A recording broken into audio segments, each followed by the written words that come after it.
The pristine white envelope trembled in my hands as I stared at the return address, a name I hadn't seen in decades. My mother-in-law's voice droned on about proper family values in the background, but all I could focus on was the elegant script that read Jolie Thornton. I'm Cadence, and until that moment I thought I knew exactly how this dinner would go. I'd been rehearsing my adoption pitch for weeks, determined to finally make my dream of motherhood come true. But fate, it seemed, had other plans. And that's why maintaining our family's reputation is paramount, Angelina concluded, dabbing her mouth with a cloth napkin. Her perfectly coiffed silver hair caught the light of the chandelier, making her look more regal than a simple family dinner warranted. Mother, my husband Beckett interjected, squeezing my hand under the table. Cadence and I have something we'd like to discuss. My heart raced. This was it. I cleared my throat. We've been thinking about adoption. The crystal wine glass in Angelina's hand froze halfway to her lips. Adoption? She pronounced the word as if it were poisonous. Yes, I pressed on, my voice stronger than I felt. There are so many children who need loving homes, and we— Absolutely not. Angelina's tone could have frozen hell itself. The Norris family has maintained a pure bloodline for generations. We don't take in strays. Beckett's grip on my hand tightened. Mother, times have changed. Adoption is a scandal waiting to happen, she cut him off. What will people think? What will they say at the country club? Have you considered that? I stood up, my chair scraping against the hardwood floor. With all due respect, Angelina, I don't give a damn what people at the country club think. Sit down, she hissed. We're not finished. Actually, we are. I grabbed my purse and the mysterious envelope. Beckett, I'll see you at home. The drive to Ruby's apartment was a blur. My best friend opened her door, took one look at my face, and pulled me into a hug. That bad, huh? She led me to her cozy living room, already reaching for the emergency wine stash. Worse. I collapsed onto her worn leather couch. She called potential adoptees strays, Ruby, like they're unwanted animals. Ruby handed me a generous pour of red. That woman is toxic. What's that envelope you're clutching like a lifeline? I'd almost forgotten about it. It came today. It's from someone named Jolie Thornton. The return address is from my mother's hometown. Well, Ruby perched on the arm of the couch. Open it! My hands shook as I broke the seal. The letter inside was handwritten, the paper expensive. Dear Cadence, I read aloud. You don't know me, but I'm your mother's sister, your aunt. I've spent years trying to reconnect with the family after a falling out before you were born. I know this may come as a shock, but I'm dying. And there are things you need to know, things about our family that could change everything. If you're willing to hear me out, please come to the address below. Time is of the essence. Love, Aunt Jolie. Ruby whistled low. Holy shit. My mom never mentioned having a sister. I stared at the letter, my mind racing. Why would she keep this from me? More importantly, Ruby said, refilling my glass, what secrets could be so important that a dying woman needs to tell you in person? My phone buzzed. Another message from Beckett apologizing for his mother's behavior. I ignored it. You know what? I stood up, suddenly energized. I'm going, this week. I need to know what Jolie has to say. Are you sure? Ruby's concern was evident. What about Beckett? What about the adoption plans? I thought about Angelina's cruel words, about the years of subtle manipulation and control, about how she'd systematically crushed every dream that didn't fit her perfect family image. The adoption plans aren't going anywhere, I said firmly, but something tells me this could change everything. Maybe it's time someone challenged Angelina's iron grip on this family. Ruby raised her glass. To whatever secrets Aunt Jolie has in store, may they be juicy enough to give that old bat a heart attack. I clinked my glass against hers, but my mind was already racing ahead. Whatever Jolie had to tell me, one thing was certain. I was done letting Angelina Norris dictate my life. And if this mysterious aunt had information that could help me break free from her control, well, that would be karma at its finest. Little did I know, That letter would set in motion events that would shatter the Norris family's perfect facade forever, and give me exactly the ammunition I needed to claim the life I'd always dreamed of. The Victorian mansion loomed before me, its weathered brick facade telling stories of decades past. I double-checked the address from Jolie's letter, took a deep breath, and pressed the doorbell. Beckett's calls had gone unanswered during my 3-hour drive. I couldn't deal with his torn loyalties right now. A tall woman with silver-streaked auburn hair opened the door. Despite her obvious illness, her eyes sparkled with the same green shade as mine. "Cadence," she breathed, her face lighting up. "You look just like your mother did at your age." "Aunt Jolie?" My voice cracked slightly. She pulled me into a warm embrace that felt nothing like Angelina's stiff, formal hugs. "Come in, sweetheart. We have so much to talk about." The interior was a beautiful mix of antiques and modern comfort. Jolie led me to a sunny sitting room where tea was already laid out. "I've been watching you from afar," she said, pouring tea into delicate cups. "Social media is quite useful for keeping tabs on family." "Why didn't my mother ever mention you?" Jolie's hands trembled slightly as she set down the teapot. "Because I was the family scandal. I got pregnant at 16, refused to give up my baby for adoption. Your grandparents wanted to send me away, preserve the family image." She laughed bitterly. "Sound familiar?" My throat tightened. Exactly like Angelina. Some patterns repeat themselves, don't they? Jolie reached for a photo album. "This is my daughter, Sarah. She died in a car accident 10 years ago, along with her husband." "I'm so sorry," I whispered, studying the photo of a smiling young woman. "Life is too short to let others dictate your happiness, Cadence." Jolie's voice grew stronger. "I fought for my choices, lost my family, but I never regretted it. I built a successful business, raised a beautiful daughter, lived life on my terms." "What happened with Mom?" "She chose the family's side. Reputation over love, another pattern you might recognize." Jolie's eyes met mine. "But that's not why I called you here." She stood, walking to an antique desk. "I'm dying, Cadence. Pancreatic cancer. 3 months, maybe less." She pulled out a thick envelope. "This is my will. I'm leaving everything to you." I nearly dropped my teacup. "What? But we've just met." "You're my only living relative who understands what it's like to fight against family tyranny. My estate is worth considerable money, Cadence. Enough to give you complete independence from the Norris family's influence." My phone buzzed again. Angelina this time. I silenced it. "There's more," Jolie continued. "I have documentation of some rather unsavory business dealings involving the Norris family's precious reputation. Insurance, should you need it." "I can't accept this," I protested. "It's too much." Jolie sat beside me, taking my hands in hers. "When Sarah died, I lost my purpose. But watching you struggle against the same oppression I faced, it gave me a new one. Use this inheritance to build the family you dream of. Don't let Angelina do to you what my parents did to me." Tears welled in my eyes. I don't know what to say. "Say you'll fight. Say you'll live life on your terms." Her grip tightened. "My lawyer, George, will contact you soon. There's one condition to the inheritance, though." "What's that?" A mischievous smile crossed her face. "You have to promise to send me a photo of Angelina's face when she realizes she's lost control."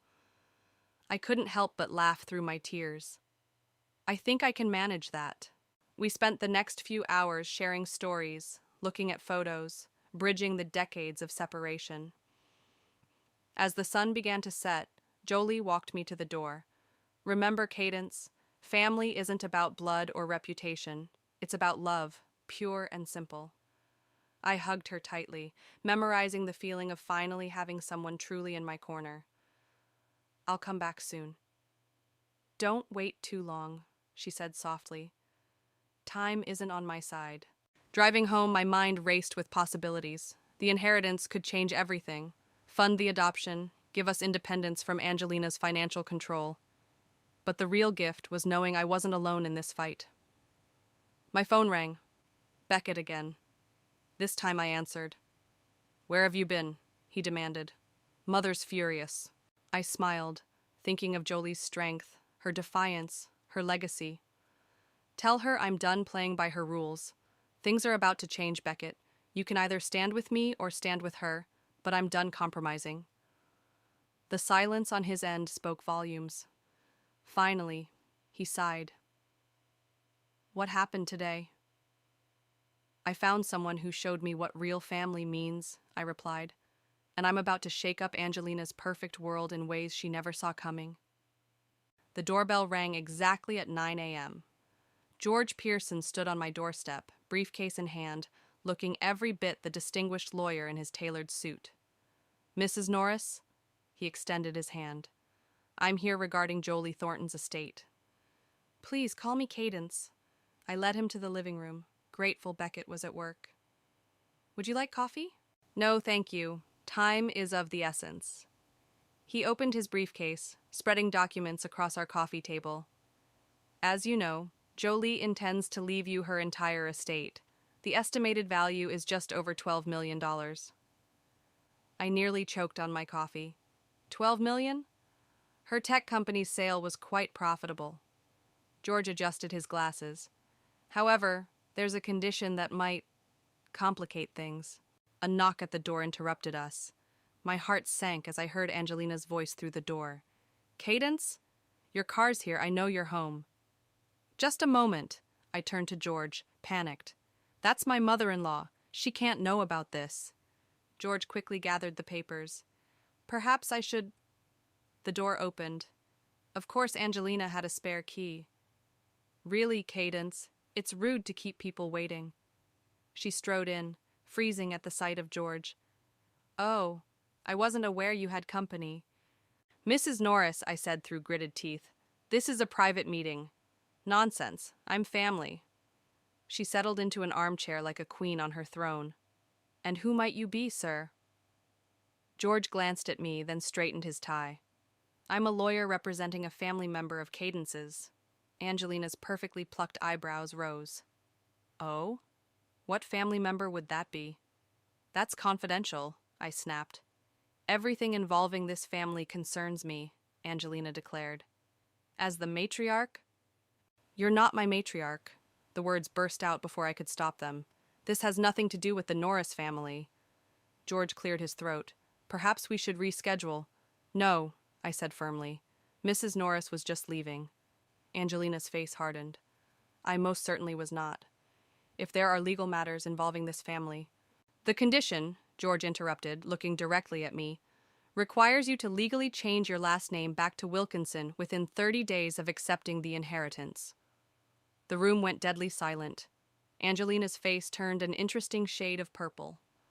Absolutely not, she finally sputtered. The Norris name is a legacy. One I never asked for, I cut in, a strange calm settling over me. How soon can we start the paperwork, George? This is outrageous! Angelina stood, trembling with rage. I won't allow it. Beckett won't allow it. Beckett doesn't own me. I met her gaze steadily. And neither do you. You'll regret this, she hissed. Whatever money you're being offered, it's not worth destroying this family. George pulled out another document. There's more. The inheritance includes evidence of certain irregularities in the Norris Family Foundation's financial records. Angelina went pale. What did you say? Jolie was quite thorough in her research, I said sweetly. Something about misappropriated charity funds?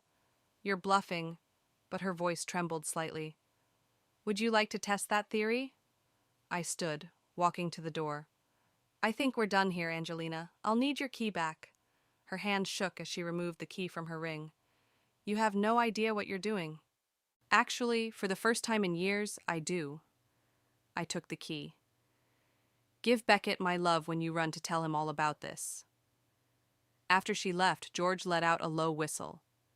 That was intense. Did you mean it? About the financial records? He nodded, pulling out a USB drive. Everything's here. Jolie wanted you to have ammunition. And the name change condition? Was that really her idea? No, George smiled slightly. That was a little improvisation on my part. Seemed like good timing. I laughed, feeling lighter than I had in years. It was perfect timing. There is one actual condition, he said, becoming serious. Jolie wants you to use part of the inheritance to start a foundation, supporting adoptive families, helping children find homes. Tears pricked my eyes. She really thought of everything, didn't she? She believed in you. George packed up his briefcase. The ball's in your court now, Cadence. What's your next move? My phone buzzed. A text from Beckett. Mother just called. We need to talk. I showed George to the door, then typed my response. Yes, we do, and this time, you're going to listen. The game was changing. Angelina had always held all the cards, but now I had a royal flush and I wasn't afraid to play it. Let her rally the family against me, let her threaten and scheme. I had 12 million reasons not to care anymore. Beckett's car pulled into the driveway at midnight. I was waiting in the kitchen, 2 glasses of whiskey on the counter. He looked exhausted, his tie loose and hair disheveled. Mother kept me at the house for hours, he said, dropping into a chair. Telling me how you've lost your mind, how you're destroying our family name. I slid one of the whiskey glasses toward him. And what do you think? I think... He took a long sip. I think you'd better explain what's going on. I told him everything. About Jolie, the inheritance, the foundation plans. His expression shifted from skepticism to disbelief to something like hope. $12 million. He ran a hand through his hair. And the evidence about the foundation's finances? Want to see it? I pulled out my laptop, opening the files George had left. Your mother's been skimming from charity funds for years, using donations to pay for her country club memberships, spa retreats, shopping sprees. Beckett's face hardened as he scrolled through the documents. Jesus Christ! That's not all. I took a deep breath. I'm going through with the name change. His head snapped up. Cadence. No, listen to me. For 7 years, I've tried to fit into your mother's perfect world. I've smiled at her backhanded compliments, accepted her control, compromised my dreams. I'm done. This will destroy her. She's been destroying me! My voice cracked. Every time she blocked our adoption plans, every time she undermined my choices. Where were you? He flinched. I tried to balance. Balance? I laughed bitterly. There is no balance with your mother. It's her way or nothing. Well, now I have the power to choose nothing. Silence stretched between us. Finally, Beckett stood and walked to the window. Do you remember why we fell in love? He asked quietly. Because you said I was the first person who made you feel free? He turned back to me, eyes glistening. Mother's already called an emergency family meeting for tomorrow. She's rallying everyone against you. Let her. I stood, joining him at the window. But you need to decide right now, Beckett. Are you my husband or are you her son? Because I can't fight both of you. What about a compromise? No more compromises. I touched his cheek. I'm starting the adoption process next week. I'm changing my name. I'm launching a foundation that will help families like us. The only question is whether you'll be by my side or in my way. His phone buzzed. Another text from Angelina. He silenced it without looking. She'll never forgive this, he whispered. I can live with that. Can you? He pulled me into his arms, holding me tight. Tell me about your plans for the foundation. Relief flooded through me. Really? Really. He kissed my forehead. Maybe it's time someone stood up to her, but we need to be smart about this. We spent the next few hours strategizing. Beckett knew his mother's tactics, her pressure points, her weaknesses. By dawn, we had a plan. She'll try to turn my siblings against us first, he said, yawning. Marcus and Diana always follow her lead. Let them. I showed him the adoption agency website I'd bookmarked. Look at these children, Beckett. This is what we're fighting for. His expression softened as he scrolled through the profiles. This little girl, she has your smile. Her name is Sophie. I'd been studying her profile for weeks. She's 6, loves art and dogs, and she's been in the system since she was 3. Beckett's phone buzzed again, Diana this time. It's starting. Mother's told them you're having a mental breakdown, threatening to expose family secrets. Well, She's half right, I grinned. I am threatening to expose secrets, but I'm perfectly sane. He laughed, really laughed, for the first time in days. You know what? Let's skip the family meeting tomorrow. Skip it? Your mother will have a meltdown. Exactly. He pulled me close. Let's go to the adoption agency instead. Start the paperwork. Show her we're serious. She'll find out. I'm counting on it. His eyes sparkled with newfound defiance. You're not the only one tired of living under her thumb. My phone chimed. A message from Ruby. Angelina's at the country club telling everyone you're having a nervous breakdown. Want me to start spreading some rumors of my own? I showed Beckett the message. He grinned. Tell her to focus on the charity fund mismanagement. Mother's reputation is built on her philanthropic image. As I typed the response, I felt lighter than I had in years. Tomorrow would bring chaos, but for the first time I wasn't facing it alone. Ready for war? I asked Beckett. He kissed me softly. Ready for freedom. The country club dining room crackled with tension. Angelina had orchestrated this casual family lunch perfectly. All of Beckett's siblings and their spouses, several prominent community members conveniently seated nearby. A perfect audience for her performance. So nice of you to finally join us, she said as Beckett and I sat down. We were beginning to worry after you missed the family meeting. We had an appointment, I replied sweetly. At the adoption agency. Diana, Beckett's younger sister, gasped. Marcus, his brother, nearly choked on his water. Still pursuing that unfortunate idea? Angelina's smile never wavered. Even after everything that's happened? You mean after I inherited $12 million? I took a sip of water, noting how heads turned at nearby tables. Yes, especially after that. Cadence. Marcus leaned forward. Mother tells us you're not well, that you're making rash decisions, like exposing how charity donations are being misused. I pulled out a folder. Would you like to see the records? That's enough. Angelina's voice rose slightly. This is neither the time nor place. Actually, it's perfect timing. I stood up, raising my voice just enough. Did you know that the Norris Family Foundation spent $60,000 last year on personal expenses? Spa treatments, shopping trips, country club memberships? The neighboring tables had gone silent. Angelina's face flushed red. Sit down, she hissed. No. I opened the folder. Would anyone like to see the receipts? I have copies for everyone. Diana grabbed my arm. You're embarrassing yourself. Am I? I shook her off. Or am I finally exposing the truth about this family's perfect image? Beckett, Angelina snapped, control your wife. Beckett stood, placing his hand on my back. Actually, Mother, I've seen the evidence. Every receipt, every misappropriated dollar. It's all true. The silence in the room was deafening. Marcus's wife, Patricia, suddenly became very interested in her salad. Diana looked like she might faint. This is how you repay everything I've done for you? Angelina's voice trembled. I welcomed you into this family. You controlled me, I corrected.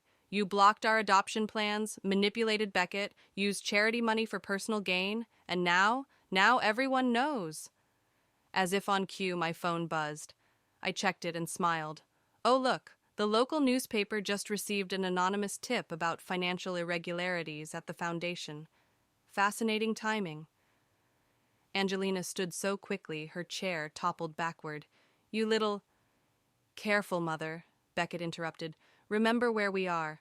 She looked around, finally noticing all the staring faces, the phones discreetly recording. Her carefully crafted image was crumbling in real time. We're leaving, she announced. Diana, Marcus, gather your things.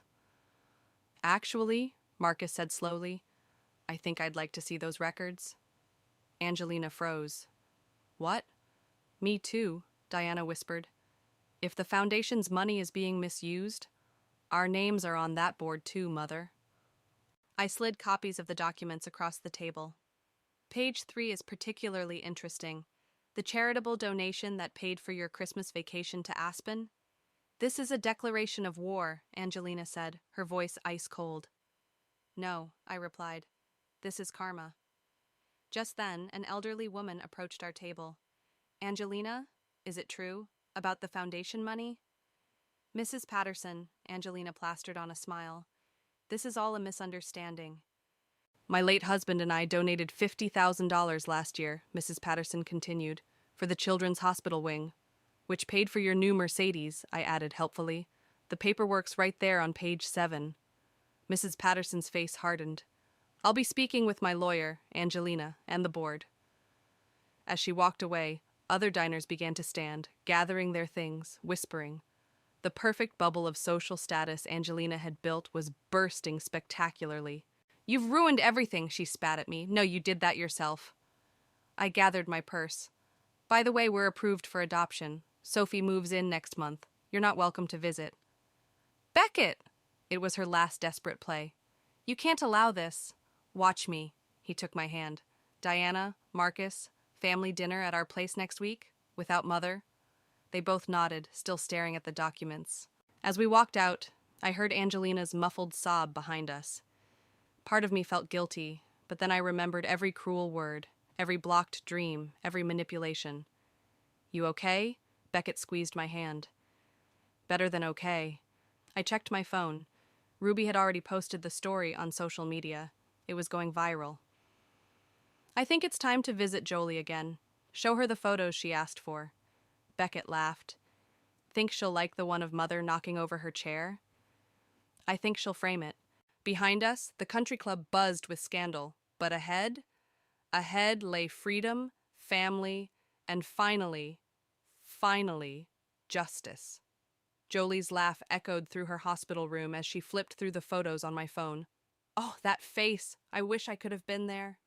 She looked frailer than before, her hospital gown hanging loose on her thin frame, but her eyes still sparkled with mischief. The foundation board meets tomorrow, I told her, adjusting her pillows. They're voting on whether to remove Angelina as chairperson. And the adoption? I pulled out my phone, showing her Sophie's picture. We meet her next week. The home study is complete and... A commotion in the hallway cut me off. Angelina's voice carried through the door. I don't care about visiting hours. I demand to see her. Jolie's face lit up. Finally! I was wondering when she'd track me down. The door burst open. Angelina stood there, designer handbag clutched like a shield, face tight with fury. You, she pointed at Jolie, you orchestrated this whole thing. Hello, Angelina. Jolie smiled serenely. My, you haven't aged well. Must be all that bitterness. You had no right to interfere with my family. Your family? Jolie's voice sharpened. You mean the family you've terrorized? The one you've manipulated and controlled? I've protected them, Angelina snapped. Maintained our standards, our reputation. Your reputation? I stood up. You mean the one that's currently in shambles because you stole from charity? I did not steal. The board doesn't agree, I cut in. Neither does the IRS investigator who's reviewing the foundation's records. Angelina's face went white. What investigator? Oh, didn't I mention? Jolie coughed delicately. I may have sent copies of those financial records to a few interested parties. Amazing how quickly the government moves when millions in charitable donations are misappropriated. You vindictive... Careful, I warned. Remember who holds the power now. Angelina's shoulders sagged slightly.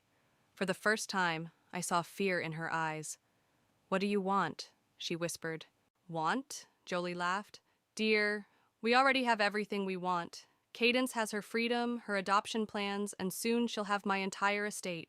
The foundation will be restructured under new leadership. I hear Diana's quite eager to prove herself. And you? You'll be lucky to avoid prosecution. Unless, I added, you agree to our terms. Angelina's eyes narrowed. Terms? Step down from the foundation. Publicly support our adoption. Sign over your voting shares to Beckett. And most importantly, stay out of our lives. And if I refuse? I pulled out my phone, showing her the draft of a news article. Then this story about your creative accounting goes public tomorrow. I'm sure the country club will love reading about it over breakfast. The door opened again. Beckett walked in, followed by Diana and Marcus. Mother, Diana's voice was cold.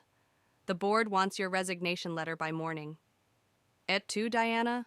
Angelina's laugh was hollow. We've seen the records, Marcus added. All of them. It's over, Mother. Jolie reached for my hand, squeezing it weakly. You see, Angelina, real family stands together, not out of fear or obligation, but out of love. You're dying, Angelina observed suddenly.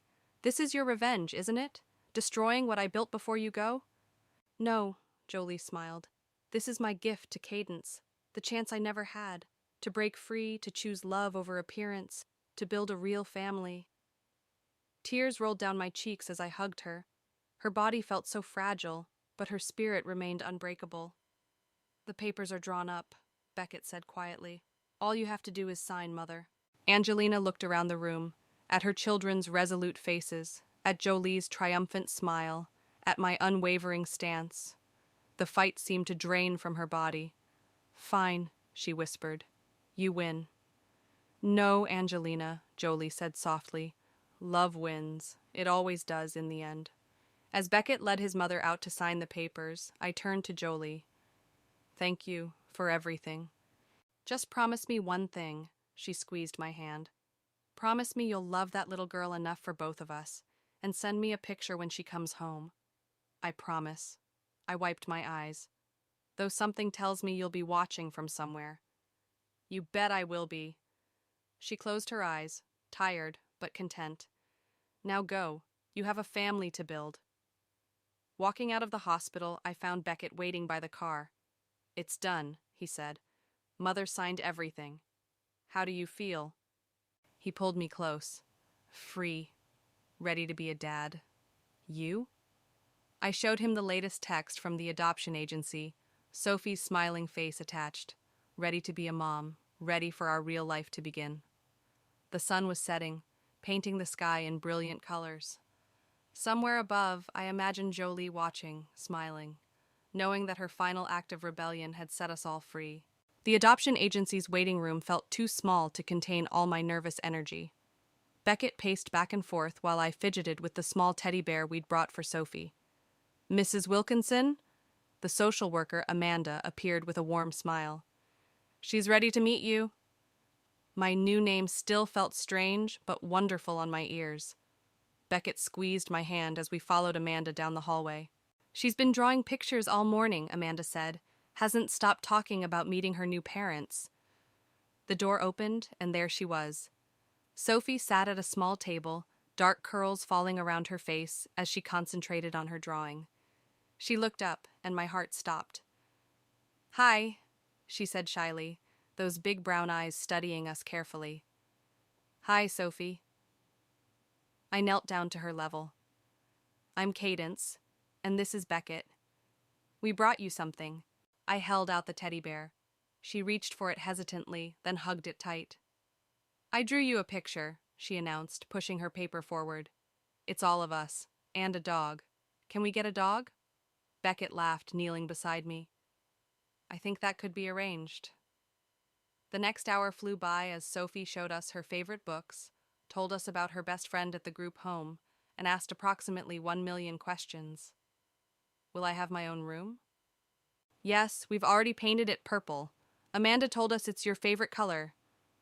Can I bring my blanket? Of course. Will there be other kids to play with? Your cousins, Diana and Marcus, have children close to your age, Beckett answered. They can't wait to meet you. A knock at the door interrupted us. Amanda stepped in, followed by an unexpected visitor, Angelina. My body tensed. What are you doing here? Please, she held up her hands. I come in peace. Sophie looked between us, clutching her teddy bear tighter. Angelina's expression softened as she looked at the little girl. You must be Sophie, she said gently. I'm Beckett's mother, which means... Well, I suppose I'm your grandmother. Sophie studied her carefully. Do you like dogs? A surprised laugh escaped Angelina's lips. Yes, actually. I have 2 golden retrievers. Can I meet them? If your parents agree. Angelina met my eyes. I'd like to talk. Properly. Amanda sensed the tension. Sophie, why don't we go get your other drawings to show everyone? Once they left, Angelina sat down heavily. Jolie died last night. My heart clenched. What? I was there, she continued. She asked to see me. We talked for hours about everything, about how fear of scandal destroyed her family, just like it almost destroyed ours. Tears rolled down her cheeks. She made me promise to do better, to be better, so here I am. Mother, Beckett started. No, let me finish. She pulled out an envelope. This is for Sophie, a college fund, and this, she handed me another envelope, is the deed to our beach house, for your new family. I stared at the papers in shock. Angelina. I was wrong, she whispered, about everything. Watching you fight for your dreams, seeing how my own children turned against my controlling ways. Jolie helped me see what really matters. The door opened as Sophie bounded back in, arms full of drawings. She stopped short, looking at our tears. Why is everyone sad? We're not sad, sweetheart, I said, wiping my eyes. Sometimes grown-ups cry when they're happy, too. Oh. She considered this, then walked over to Angelina. Want to see my dog drawings? I'm really good at dogs. Angelina laughed through her tears. I'd love to. As Sophie climbed into her new grandmother's lap, spreading out her artwork, I felt the last pieces of resentment melt away. This was what Jolie had fought for. Not revenge, but redemption. The adoption will be finalized next week, Amanda said from the doorway, though I think it's clear this family is already complete. Family, Sophie tested the word. And I get to stay forever?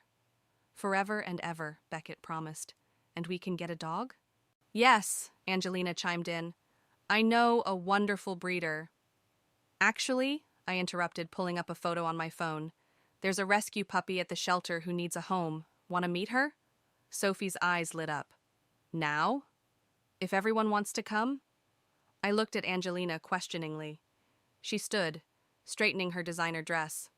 Well, I suppose my reputation can handle being seen at a shelter, especially with my granddaughter. As we walked out together, Sophie between Beckett and me, Angelina following with the drawings, I felt Jolie's presence. She'd given us so much more than money. She'd given us the courage to rewrite our story. Ready for our next adventure? I asked Sophie. She grabbed my hand, then reached for Angelina's. Ready! And just like that, the wounds of the past began to heal, one small hand at a time. The autumn breeze carried the sound of laughter from the backyard as I finished arranging cookies on a platter. Through the kitchen window, I watched Sophie chasing her rescue puppy, Max, while Diana's and Marcus's kids took turns on the new swing set. Need help? Angelina appeared beside me, reaching for the lemonade pitcher. Thanks. I nodded toward the yard. Hard to believe this is the same family that nearly imploded a few months ago. Jolie would have loved this, she said softly, arranging glasses on a tray. All these children, all this joy. The doorbell rang. Ruby arrived with the final paperwork for the Thornton Wilkinson Foundation's first major project, a support center for adoptive families. Everything's approved, she announced, spreading the documents on the kitchen counter. Construction starts next month. Perfect timing. I signed where indicated. The inheritance money should be released from escrow tomorrow. Angelina peered at the plans. The playground design looks wonderful, though perhaps we could add, Mother, I warned playfully. Remember our agreement about backseat driving? She laughed, holding up her hands in surrender. Old habits die hard, but I'm learning. Sophie burst through the back door, Max at her heels. Mom, Grandma, Uncle Marcus is trying to fit on the kiddie swing. This, I have to see.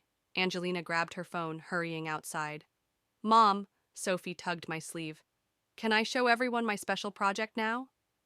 I nodded. The project, a family photo wall she'd been working on for weeks, was her pride and joy. Everyone inside, she called out. Family meeting. They filtered in. Beckett, Diana, Marcus, looking slightly embarrassed. Their spouses and children, Angelina and Ruby. Sophie led them to the living room where a sheet covered one wall. Ready? She gripped the sheet, practically bouncing with excitement. Ready! The cousins chorused. She pulled the sheet down, revealing dozens of framed photos. There was Jolie in her hospital bed, smiling despite her illness. Beckett and me with Sophie at the shelter, adopting Max. Diana's daughter teaching Sophie to ride a bike, Marcus pushing all the kids on the swings, Angelina baking cookies with Sophie and her cousins. But the centerpiece was different. A large drawing Sophie had made. It showed all of us, including a smiling angel that looked suspiciously like Jolie, watching from above. "See?" Sophie pointed proudly.